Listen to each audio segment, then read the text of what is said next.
Hi and welcome. This is Rich Dahman, Superintendent with Winona Area Public Schools, and we're back for another edition of Making the Grade.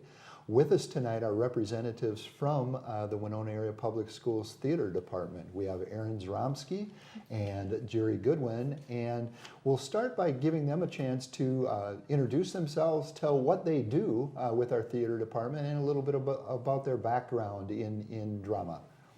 Aaron, you want to start? Yeah, sure. Great.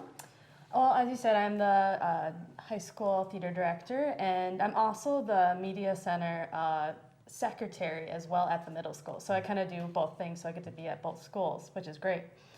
So for like my background, I have a long history of theater starting from like elementary school, from Lake City, Minnesota, until like grad school. So I went to, after my schooling in high school, I did all the plays, all the acting and stuff like that. I went to Duluth to originally go for a major in like theater, but then I transferred down to Winona State to finish my degree, but it was in communication studies instead. So I got to do theater through there, but I was more in tech this time and did stage management. So that's where a lot of my direction came from. Then I went to grad school at Luther Seminary, and my degree was in theology and the arts, and I based my art on theater. So obviously I've been just going through this, and now I'm done, and this is my first year like out of school. So, and it's been fun. And then with the actual program, this is my first year, like my first time here. So it's been a learning experience. So just figuring out who the kids are and just having a great time with them. And it seems like they're having a great time too, so. Yeah, and we'll come back and allow you to share some information about what you've done so far this year and what's coming up down the road. Jerry, do you want to give a little of your background and for what it is you do in the theater department and some of your background? Well, my background, first off, I retired from the military back in 2010, and after I did, I bounced around a little bit trying to figure out what to do next, what my next thing in life was going to be. And at the time, I met my wife, who introduced me to theater as an actual line of work you can make a living off of. And so I saw a scene shop one day and realized that they would pay me to build things. And I've always been a bit of a builder at heart. I like to create, and a bit of an artist at heart as well. So after looking at that field, I discovered that this was something I wanted to do, and I went back to school for it. I went mostly for the technical side of it. I was never much of an actor. I respect actors, but it's never something that I got a thrill out of. So coming to Winona because of my wife taking a position at St. Mary's, I kind of stumbled into the middle school when my children were getting registered there and discovered that they had a slot open, and I asked about it, and lo and behold, I was hired. And so a lot of what I've done in the past has been more technical. So coming into this environment with the kids over at Winona Middle, being able to have a chance to actually direct them and lead them as they discover theater has been wonderful. Great. Well, thank you both. We have a very strong tradition in Winona Area Public Schools with our drama program and our theater program.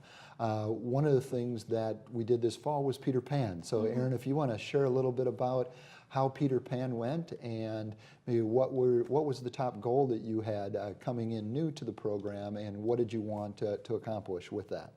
Well, Peter Pan, yes, apparently it was very successful compared to last year, which I had no idea, like compared, because I'm so new, I had no idea how many kids were there, how many people came in. So yes, it was successful, and the kids really enjoyed it. And the reason why I chose Peter Pan, the musical, because Winona State, like the first year I was at Winona State, did a show, Peter Pan, and I thought it'd be cool to do a familiar show for myself, but also I knew it was go well with the community and with like children and family, so something more family friendly. And my ultimate goal was to figure out who my theater kids were, who wanted to be a part of it, like to figure out like, yes, I am very flexible. I can have my sports kids and the drama kids together. It works. So yeah, that was one of my ultimate goals, was just to get everyone as much involved. If you auditioned and didn't actually make it, but to encourage, there's a lot of other stuff you can do within the actual theater, like technical things and stuff like that. Yeah, that's excellent that you brought that point up, because it's important for us as a school district to have a lot of opportunities for students and have students involved in multiple opportunities. So to hear that scheduling wise it works for students to be in, maybe they're out for a sport at the same time that the play is going on, but they want to do both, that we have the ability to make that work. Yeah, so that's excellent. Jerry, I know that your group is beginning work on a production that's coming up. Do you want to share a little bit about how that's going so far and how many students are involved in that, and share some things about the production that's coming up? We'll be producing Dorothy in Wonderland, a very wonderful show that's a mixed match of both Wizard of Oz and Alice in Wonderland. The basic story is that it's the end of Wizard of Oz, and instead of going back home, Dorothy and her friends get transported via another tornado into Alice in Wonderland and have to help that crew be able to champion their cause. And so you have these 45 children, young adults really, that come together at the end of the school day, and 6 of them are technicians, the rest of them are actors. And they have really taken hold of this and made it their own, and they seem to really greatly enjoy every aspect of this. Great. Well, Jerry, as being new to that program, what are some of the goals, or what's your top goal for the program in your first time as a director? Well, I have 2 goals really that fit in with this. One is for a personal goal, and one's more for the kids. My personal goal is, honestly, I just really want to put on a really good show that the kids will enjoy being part of. But then the part of it for the kids, though, is my goal for them is to see this as a viable path in life as opposed just for fun. Excellent. Aaron, we also have recently completed the one-act play. So do you want to share a little bit with our audience about that and how that went, how many kids were involved, what that process looks like? Our one act was called Is the Icarus Fell Off the World by Eliza Goldstein. And for the one act competition part, the kids actually love the show. It's about kind of mental awareness with autism and things like that, and more a really good heartfelt show than an actual like super deep drama or super funny thing. It was something more sentimental. But at the competition, they did tie for last place, but it was my first time experiencing a director, like on the director end for one act, and it was a new place for all of us, all the directors there too, for competition. So it was like more of a learning experience, and I told the kids, hey, art is subjective half the time. We're taking what the judges say, we're applying stuff, we're learning as we go. And we'll do better next year. Like, they had a great time. It was a great atmosphere to meet other kids from different schools that were so interested in theater. So they got to meet all these new kids. They made probably a ton of new friends. So yeah, I thought it was a great experience, but very learning experience for myself as well. Excellent. Yeah. Maybe both of you can answer this, and we'll start with Jerry. What's coming up next as we move into? I mean, you talked about the Dorothy in Wonderland, and do we have any other productions or things coming up in addition to that you'll be working with students? Well, for myself, the one thing I do during the year will be this one show. And at the end of the show, after we finish it and everything closes down, the students are looking forward to having a chance to pick next year's show. Awesome. And so that's in the works as we speak. I have not yet have enough information to be able to say what that show will be, but we will be having one announced probably about the end of March. Otherwise, there's not really much to answer. Okay. How about with Dorothy in Wonderland, maybe a little bit more about when that if people want to attend, what do they do? How do they get tickets? Where and when will that production be? Well, the production will be at Winona Middle School in the auditorium there. There will be one day where it's just for the students and for the faculty at the school. March 23rd and 24th, there will be public performances in the evening. The school website should be able to have the times for that. The tickets will be available through the after-school activities office. The tickets typically are sold ahead of time, but most people, I understand, just buy them at the door, so they will be available at the door as well. Okay, great. So in late March, people will have the ability to stop in at the middle school and check out that show. Yes, and wonderful. I look forward for the community to see it. Excellent. And Aaron, how about at the high school? The next production we have coming up is our spring show. I don't have a title quite yet, but it is going to be May 18th and 19th, but I am looking for auditions to happen after spring break. So we're in that break period right now to kind of take a break from one act for a little bit, but it's coming up. So okay, so auditions in middle of March. Yes. And then between that time and May, you'll be working with the students on that And I heard Jerry say earlier that at the middle school, those practices and that work with the students takes place after school? Yes, sir. As part of the after-school activities, it's 3:30 to 5:30 that we meet. And when the school year began, it was about once every couple weeks, but now that we're really getting ramped up and getting really into the meat and potatoes of rehearsal and building, it's every day, Monday through Thursday. But after school, yes. Okay, and Erin, how about practice times for you and with the high school students? Yeah, typically for us it's 6 to 8 to accommodate that time where sports happens right after school, and it also gives me a little break from my 8-hour work day too. So it's a perfect time. And usually we only do 2 hours. I never want to overwork the kids, but once we get to the week before rehearsal, obviously we might for the performances we will run a little bit longer and make sure we're good to go. Great, wonderful. Well, I appreciate you stopping in today and sharing information with our community about making the grade. We have a strong arts community in the Winona area, and so our high school and middle school theater departments are important pieces of that. So thank you both for your work. Yeah, thank you. Thank you.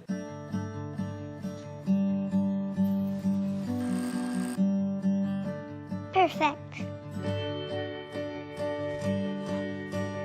Perfect.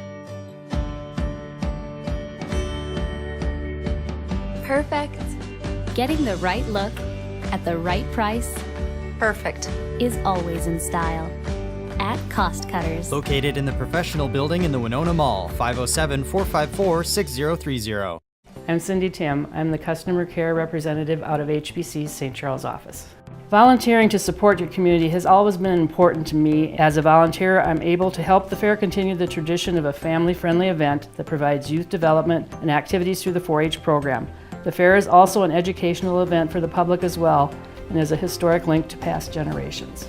Not only do we work here, we live here, and helping build our community is important to us because HBC is people in your community. Cost Cutters is your family's full-service salon specializing in cuts, colors, and curls. Visit any one of our professional stylists today and get the look you want for less.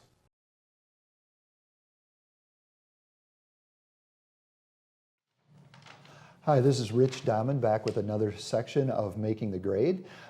With us today are Jolene Danka, our assistant principal at Winona Middle School, and Amber Malinchak, a math teacher at Winona Middle School. They're going to share information about our AVID program and also about how things are going in general at Winona Middle School. So welcome to you both, and thanks for joining us today.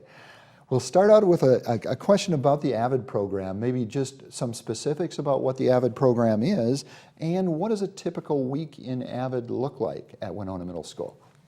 So the AVID program is a program for students who are kind of in the middle. It's advancement via individual determination. And it's a program we've started now. We're in our second year at the middle school. It's moved on to the high school also, but we have a number of students in 7th grade and 8th grade as part of the program. Typical week, if you look at a typical week in AVID, we're looking at doing tutorials twice a week, where we have Winona State students come in, mostly Winona State students come in and do a tutorial group with each of our grade levels. And then 2 of the days we usually spend doing some curriculum type work where we're learning AVID strategies, like different note-taking methods or different ways of organizing or things like that that they would be able to use in all of their classrooms. And then 1 day a week we do an end of the week kind of catch up, a learning log and a weekly grade check, and just checking in to make sure they're on the right track academically.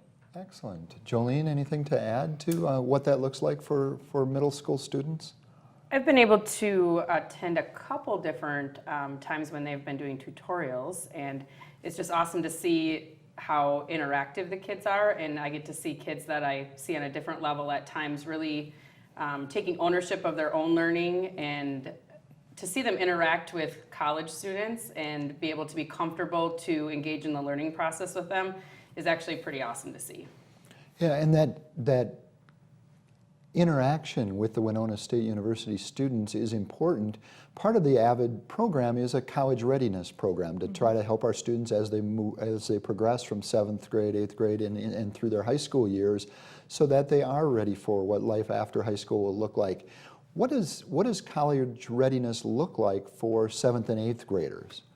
Which is a good question, because sometimes they're like, we are so far away from college, we don't need to prepare yet. But you know, the 7th and 8th grade programming for AVID does a really nice job of working on organizational skills, but also that next step of what do we need to get ourselves prepared for learning after we leave school.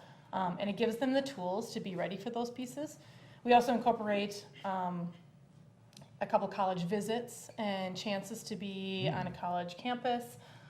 We do a lot of research with different colleges, what they offer, what you might be looking for. Our college tutors are great because they can answer lots of college type questions on what a day-to-day looks like, and so it's nice to have them in our classroom too. Excellent. Anything else on And that I think topic? the biggest thing is I talk to middle schoolers, and it's hard for them to think of that life beyond because they're thinking of high school. They're like, why are we thinking about college? But a lot of that stuff is about the habits they're creating. You know, what kind of study habits are you creating? What kind of, do you have a positive school attitude? So it's a lot of that sort of stuff, and then how they're going to shift. I talk to a lot of the 8th graders when they come in and talk about, okay, so I'm going to treat you like a freshman right now because you're almost there. And so I guess it's getting them ready for college, but it's getting them ready for the next step in their education, which is high school and then obviously college. So that they're habit forming years. Great. Those classroom strategies that you both referred to are an important piece of the AVID program, both teaching those skills to students and giving them the opportunity to practice those and get feedback on whether they're showing improvement in those skills. I would guess that with middle schoolers, there's some of those that they might like better than others or that work out better than others. You want to speak a little bit to the classroom strategies and how that works with 7th and 8th graders? Yeah, part of the AVID program is that we're trying to use those strategies across the boards. So we're trying to use them in all of our classes so that the kids see similarities between their science class, their math class, or their language arts class. Some of the strategies, yes, they do not love. Some of them that they do like, the ones they like the best are the ones that they get to collaborate and work in groups. You know, so there's strategies with Socratic seminar or philosophical chairs, things like that, where they get to kind of debate in some of those and they get to have an opinion, but they also, it's very much a discussion more than a one side is against another side. It's a discussion as to how can we learn to accept both sides of a discussion or sides of a debate and then acknowledge those. I would say the ones that are the toughest for middle schoolers are always going to be taking notes and organizing themselves and learning from those notes and relearning and looking at them again, and that piece is tough for them sometimes. Yeah, I can also strongly agree with that. A lot of my career was spent teaching math to middle schoolers and as a middle school principal, and that organization piece sometimes for 7th and 8th graders can be a bit of a struggle, and you want to keep making progress with them. And I think one huge value of the AVID program is that it does give students specific skills rather than just saying, you need to be better organized. It has specific details about, well, what does that mean? What does that look like in my locker? And what does that look like as I prepare for my classroom? So I kind of see it as skills that students can use as lifelong skills too, in addition to getting ready for high school and getting ready for college. And did the two of you see it working that way too? Absolutely. And I would say for sure some of the classroom type stuff, our goal would be that they could leave our building, our middle school building, our high school building, and be able to do that on their own. You know, here's how you mark the text, and here's how you take notes in a class when there isn't that structure. You know, so they can do that on their own and they can be successful in those situations. So I would say, yeah. Absolutely. I think I would have benefited from some of the skills. I definitely, that note-taking piece, although they don't enjoy it, they have that tool now and they have that skill, and they can tell us that they don't like to do it, but at least they have that in their toolbox when they move on in their education, and I bet many of them will use it. Absolutely, thank you. There's also a community involvement portion of the AVID program. Can you describe what that looks like?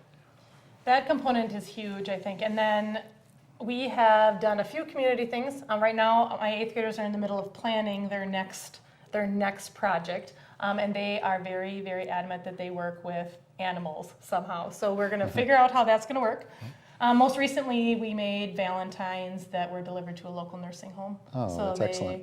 They took some time they actually did some with their tutors, and they also did some on their own and created Valentines that were shared with our community that maybe didn't get to get out for Valentine's Day. So Yeah, one of the things being new this year to Winona area, one of the things that I've learned is that we have some great partnerships with not only with the community, with our higher ed programs, so that both of those areas are incorporated into the AVID program. So that's great to see. Is there anything else about the AVID program that either of you want to share before we move into just kind of life in general at Winona Middle School? I think we're in a growth process. I mean, we're in year 2, and when we talk about where we were and where we are now and where we need to go, it's a growing process. I think sometimes we want things to change like this, and sometimes it takes a little longer. So if you could gauge our growth on just what we're seeing day to day in our classroom and our students, we're gaining huge growth academically, we're gaining huge growth behaviorally, we're gaining lots of skills, and so some of that can't be recorded on paper, but we see it every day, so it's awesome. Wonderful. We're doing great things. All right. If we move away from AVID in particular and just in general talk about Winona Middle School, what is it that students are excited about at Winona Middle School? The temperature is increasing so they can go outside during lunch. They are super excited about that. We have a day tomorrow coming up, which is we've referred to it as Teacher Talent Day, or teachers kind of are showcasing their talents. So kids were able to sign up via their Chromebooks to different, Amber probably knows more of them, but some teachers are doing like adult coloring, some are doing escape rooms, some are doing, I believe we have some going outside to possibly, if our snow holds out, to do some snowshoeing, different activities that they're interested in. So our kids are super excited. And this is a thing that we can, our kids work really hard, and it's really important that they can learn from this too. And they get to connect with their teachers on a different level. Like they get to see what their teachers are interested in, and then they now have that different connection that they can bring into the classroom. We need to expose our kids to other things other than the academic piece, so they can see our teachers in a different light outside of that. So that's tomorrow, so that's exciting. Excellent. Yeah, I think building those connections and making those positive connections between all of the adults in the building, the teaching staff, the administration, all the support staff, really have a long-term benefit for our students in their lives. So I think it's great to hear that there's some things going on in that regard. Any other upcoming events at Winona Middle School between now and the end of the school year? Well, we just had History Day, and that was awesome. We had amazing projects. I was there and was able to go around and ask kids questions, but honestly the turnout, they said, was one of the best that we've ever had. So our commons area was full, and it was full of awesome, engaging conversations, and the kids really were so excited about it, to show what they had done, to show how hard they worked, and none of them were reluctant to talk about it. They were all excited. So it was great. Wonderful. And how about in the math classroom? Anything coming up this spring in math with our students? Well, 8th grade math, we're getting to some tough stuff. Yes. So, we're kind of buckling down. They're getting close to high school, and I think, and we talk about that every day. High school is in the near future, and math looks different, and we're getting into some of the tough stuff. We're looking forward to getting them prepared for the MCA tests. We just did our NWA testing, and that went really well across the boards in both math and language arts. Excellent. So that's awesome. But yeah, preparing them for that next step is 8th grade. At 8th grade, we're looking at high school. It's right around the corner. Oh yes, and I remember from my time in middle school, 8th graders in the spring start thinking that they are in high school already at times too. So I want to thank you both for coming in today and sharing information with our community about the AVID program and everything that's going on at Winona Middle School. So thank you very much. Thank you.